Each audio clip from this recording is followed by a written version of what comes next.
congratulations, first of all. I guess, first of all, what was the wait like? And then kind of as a follow-up, just how disappointing it was not to have a pro day, and did you kind of sweat your draft status just because you didn't get a chance to go in front of the scouts? Man, it was a journey, man. Today was so many ups and downs. I actually, we was having a draft party at my aunt's house in Dallas, and I was just so discouraged and everything with how everything was going. Like, I was thinking that I was going to be priority free agent and drafted. You know, I know I was going to get the opportunity, but, you know, everybody wants to hear their name called. That's a dream. And when that happened, I was just, kind of discouraged. The wait was a lot of ups and downs, man. And when I just got that 920 area code call, it just changed my whole mood, man. I'm just excited to be a Packer. Hi. For people who haven't seen you play, how would you describe your game, and what do you see as maybe the biggest adjustment for you to make in this transition to the next level? My game is, I'm a very rangy guy.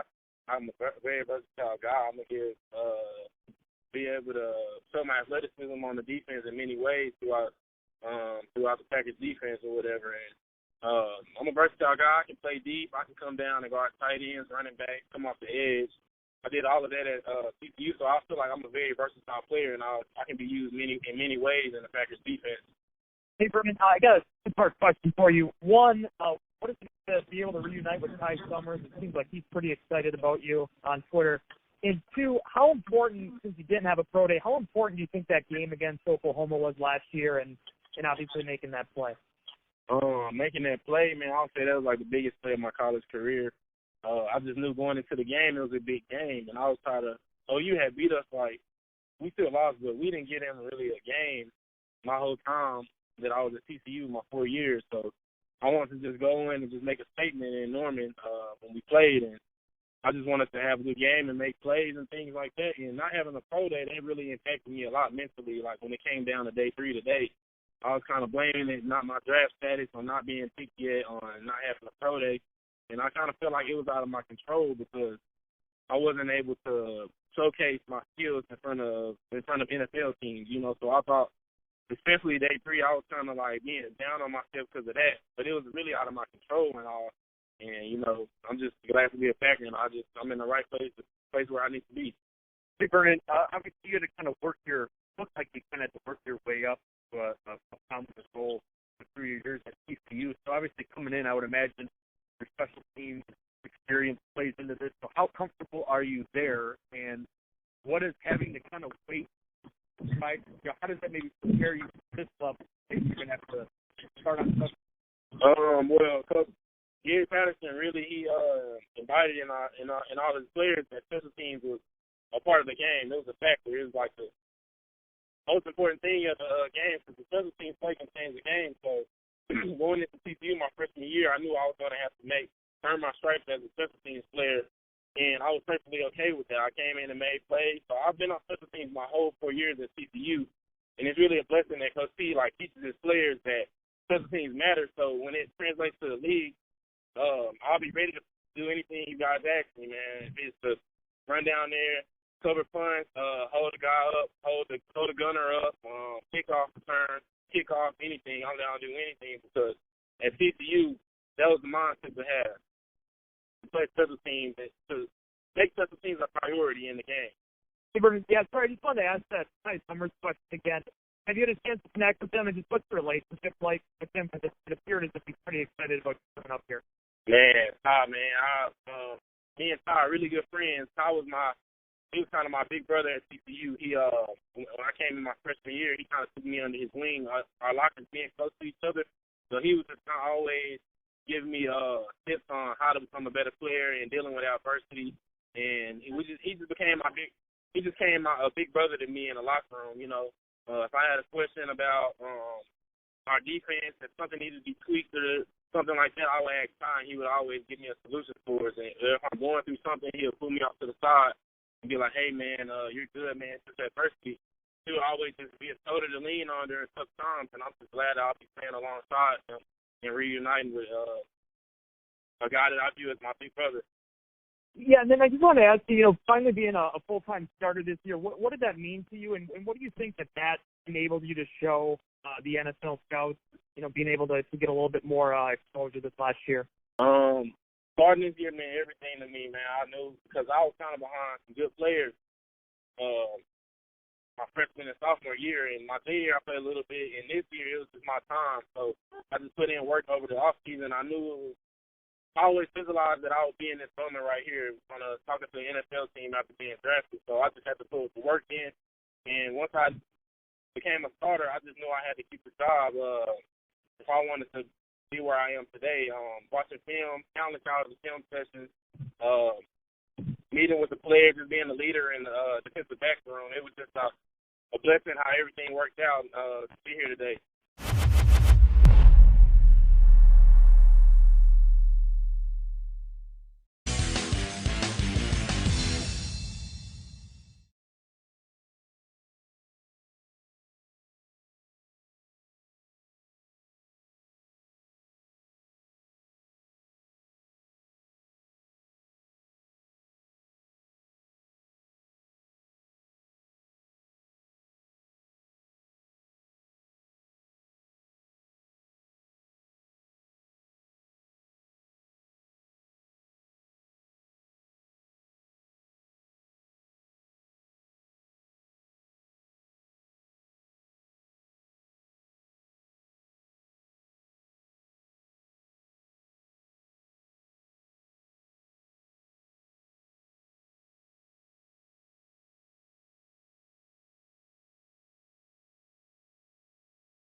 Touchdown would open it up here in the fourth. See the emotion. Joining Stocker and Hall. Hurts throws an interception. It's Vernon Scott. Scott with wheels. Vernon Scott cross midfield. He's gonna go. A game-changing pick six. Come training camp, keep an eye on Vernon Scott, the Packers' 7th rounder out of TCU. Here's why. Scott is listed as a safety, but he's not a last line of defense guy. He's actually played in the slot and covered man-to-man. Scott is not a blow-em-up tackler, but when it comes to the rough stuff, TCU brings 5 on first down. he is an enthusiastic participant. And now for the clincher, for the play that will no doubt about it. Case closed. To pique your interest in Scott, we go to the Horned Frogs game against then 4th ranked and eventual national semifinalist Oklahoma. That's Jalen Hurts, the Eagles' 2nd round pick, throwing and Scott intercepting. Now let's break it down. Here's Scott, and there's Cowboy 1st rounder CeeDee Lamb creating a 3-man bunch. Scott takes Lamb. Talk about perfect position, and the battle for the ball is no battle at all. Throws an interception. Scott beating a receiver who was a 1st round pick and a quarterback who was selected in the 2nd. Then returning it 98 yards for a touchdown against a team destined for the Final Four. He's gonna go. A game Any player who can do that against that kind of competition warrants a very long look.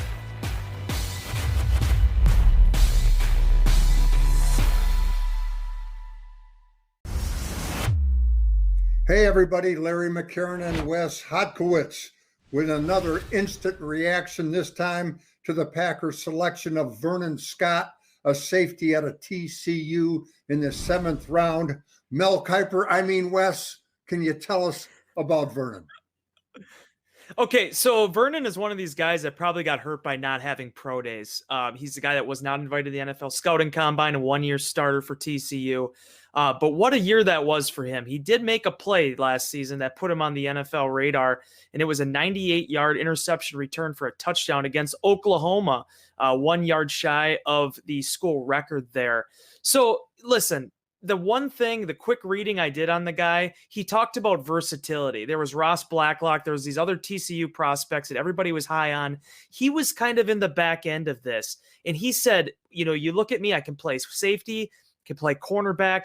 And the Packers actually have sort of a void there right now at that hybrid safety spot, if that's a position, Larry, that they want to use again. Ibrahim Campbell's still a free agent. They do have Raven Green, and they have opportunities there at the safety position. So we're going to have to see what Brian Gutekunst, Mike Pett, and Matt LaFleur, what they see in this guy and where they see him lining up. But versatility is his calling card, and he had a couple plays last season that makes you, want to bring him in and see what he looks like as a 7th round pick.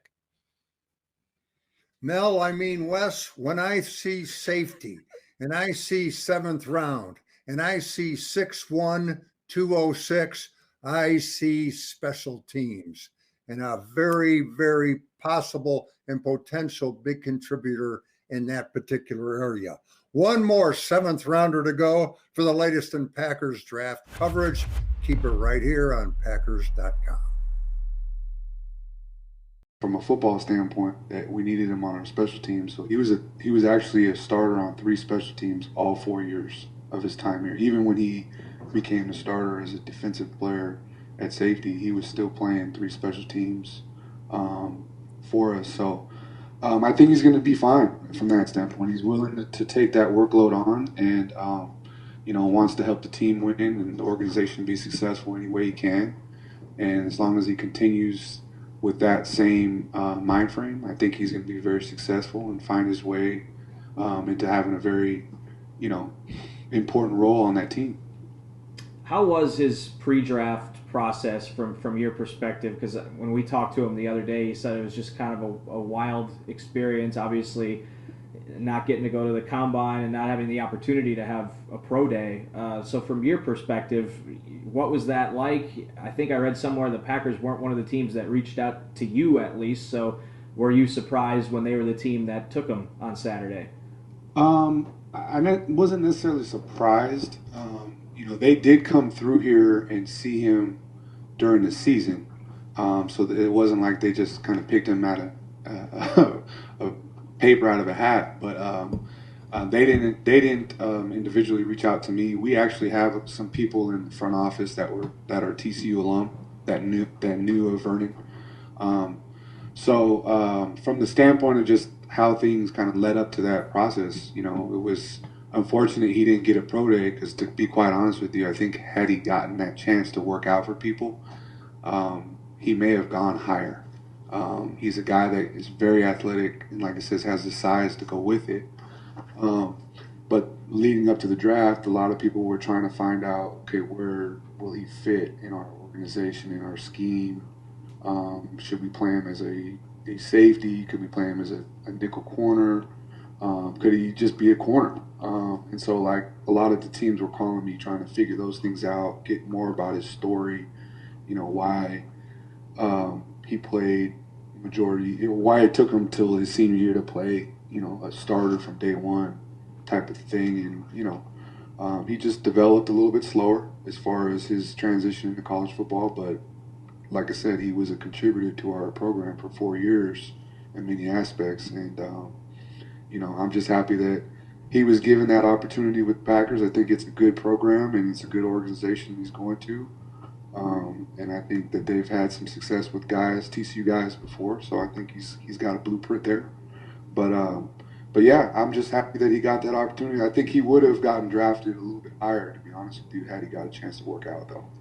I'm curious about his switch from weak safety to strong safety late last season. How did he kind of embrace it? First of all, what led to that, and how did he embrace that change so late in his career? Yeah, he was a little dinged up, so he was playing. We were rotating him at that point in the season with another young man who ended up performing very well down the stretch. But we had an injury at strong safety, and the guy that was backing up the starter was a young guy that wasn't ready to go. We brought Vernon in the week of Texas Tech that Sunday and said, hey, what do you think about playing strong safety? He said, Coach, I'll do it. And to his credit, he was in here, late at night, early in the morning, that whole week to try and prepare himself, and ended up playing really well. He made a play at the end of the game to strip a guy and cause a fumble that sealed the victory. But, it was one of those things where he didn't bat an eye, and he wanted to do well. And I told him, this is going to help you. People are going to see this move for you at the next level, and see, how does he, process things. How is his ability to be able to move from positions and just be inserted into different spots and still be able to produce. So he embraced it, and like I said, he did well and had 3 really good games, to be quite honest. He probably his 3 best games of his career, to be quite frank with you. And I'm just happy that it worked out. Yeah, that's what jumped out, was looking at his game log and his highlights. It seemed like he made specifically more big plays after that switch. Obviously, the fumble you talked about, the pick 6, and I think he had a sack and a forced fumble against West Virginia too. Was that a byproduct of the change, or was that he just happens to turn it on and play really well at the end of the year? What led to that?